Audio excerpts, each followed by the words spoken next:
Ang mga mata ni Zukin ay nanatiling matalas, handang sumugod kung may magtangkang lumapit. Ngunit sa loob-loob niya ay labis siyang nag-aalala. Ang taong iyon ay lubhang mahiwaga, at ang eksperto sa kanyang tabi ay tila hindi niya kayang talunin. Nilingon ni Zukin si Xiao Changfeng. Kung ang sitwasyon ay lumala, ang kalipunan ng musikang Qin ang labis na maapektuhan. Kung hindi lamang sana sa walang kwentang kalokohan ng walang silbing lalaking iyon, hindi sana napunta sa alanganing sitwasyon ang kalipunan ng musikang Qin. Sa gitna ng kanyang pag-aalala, bumaba mula sa itaas ang isang matandang lalaki na may mahabang puting balbas at kulubot na mukha dahil sa katandaan. Humph, ang amoy na ito amoy ng isang eksperto.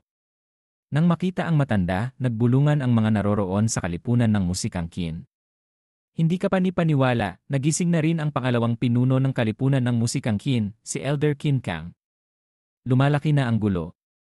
Hindi sukat akalain ni Xiao Changfeng na ang kanyang pagmamayabang ay hindi lamang makakasama sa kanyang sariling mga nakatatanda, kundi maging ang isang malaking personalidad ay lumabas. Si Elder Qin Kang ay iginagalang maging ng maharlikang pamilya ng imperyo. Lumapit si Zukin sa matanda at nagpaliwanag, Elder Qin Kang yi. Ngunit itinaas ni Qin Kang ang kanyang kamay upang pigilan siya. Lumapit siya kay Wang Feng at sinabi, siguradong may dahilan ang kamahalan sa kanyang ginawa. Kaya't ang kalipunan ng musikang Qin ay gagawa ng eksepsyon para sa iyo. Ngunit naparusahan na ninyo si Xiao Changfeng, at si Elder Gixiong ay nawalan ng isang braso dahil dito. Hayaan na natin itong matapos dito, maaari ba? Patawarin na natin sila sa pagkakataong ito. Habang sinusubukang mamagitan ng matanda, si Gixiong ay nanginginig pa rin sa sakit sa lupa. Nang marinig ang mga salita ng matanda, palihim na tinantya ni Wang Feng ang kanyang lakas. Hindi niya sukat akalain na ang kalipunan ng musikang Qin ay may isang eksperto sa rurok ng huling yugto ng kaharian ng Xuan Huang. Hindi nakapagtataka na ang isang makapangyarihang puwersa ay kinatatakutan ng tatlong imperyo. Matapos mag-isip sandali, sinabi ni Wang Feng, yamang si Elder Qin Kang ang namamagitan, bibigyan ko kayo ng respeto. Umiti ang matanda. Kung gayon, maraming salamat. Kinuha niya ang isang gintong card at iniabot kay Wang Feng. Ang lahat ng gastos ng kamahalan sa kalipunan ng musikang Qin ay libre, at magiging espesyal na panauhin ka namin. Sa anumang sangay ng kalipunan ng musikang Qin sa teritoryo ng mga imperyo, makakatanggap ka ng 20% na diskwento. Nang makita na hindi lamang hindi sinisisi ni Elder Qin Kang ang taong iyon, kundi binigyan pa siya ng e-card, nagulat ang mga tao at nagbulungan. Paano ito magtatapos ng ganito kadali?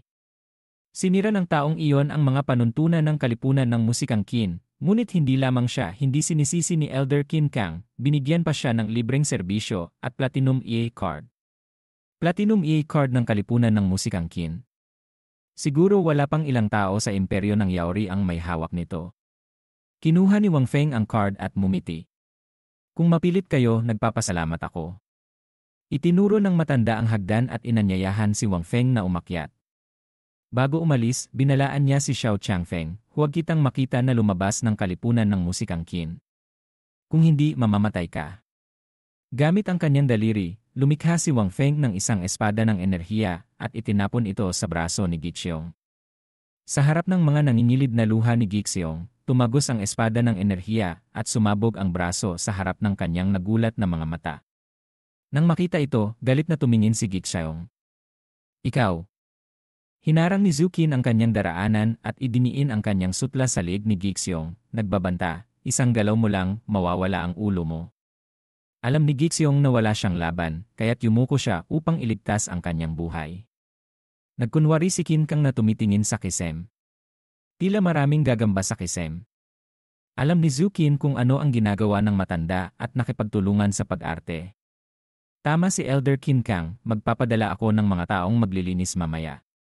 Matapos ayusin ang lahat, lumingon si Wang Feng at tinawag si Yuyan, tawagin mo ang iba pa. Tumango si Zhu Yuyan. Masusunod, Panginoo. Pagkatapos ay nawala siya. Bumaling si Wang Feng sa hagdan. Elder Qin Kang, mangyaring mauna. Masayang sumagot ang matanda, mangyaring. Nang makaalis ang lalaki, lumapit si Xiao Changfeng kay Gixiong. Elder Gixiong, ano ang gagawin natin? Pinipilit ni Gixiong ang kanyang sakit at sinabi, siguradong mayroon kang token ng pagtawag ng mensahe ng pinuno ng templo, tama ba? Kinuha ni Xiao Changfeng ang token at sumagot, binigay ito sa akin ni Ama bago ako umalis. Hirap na hirap si Gixyong habang tumutulo ang pawis. Makipag-ugnayan kaagad sa pinuno ng templo at sabihin sa kanya na dalhin ang mga eksperto ng 4 na direksyon na templo upang patayin ang taong iyon sa lungsod ng Shenlin. Kung hindi, mamamatay tayong lahat. Inihagis ni Xiao Changfeng ang token sa isang lingkod. Makipag-ugnayan kaagad sa pinuno ng templo. Sumagot ang lingkod, masusunod. Tumingin si Xiao Changfeng kay Gixyong. Ano ang dapat nating gawin ngayon? Nagpanggap si Gixyong na nagkukunwaring kalmado. Nagtanong si Xiao Changfeng, hindi na ba tayo sasali sa Grand Tournament ng Feng mo? Tumingin si Gixyong kay Xiao Changfeng. Kung gusto mong mamatay, sumali ka. Nagulat si Xiao Changfeng. Binuhat ni Gixyong ang kanyang dumudugong braso at lumabas ng kalipunan ng musikang Qin, iniwan si Xiao Changfeng na nakatulala sa likuran. Nang makita ito, nagbulungan ang mga tao. Hindi ko akalain na ang batang pinuno ng 4 na direksyon na templo, isang malaking sekta na namumuno sa imperyo ng Yaori, ay darating sa ganitong punto.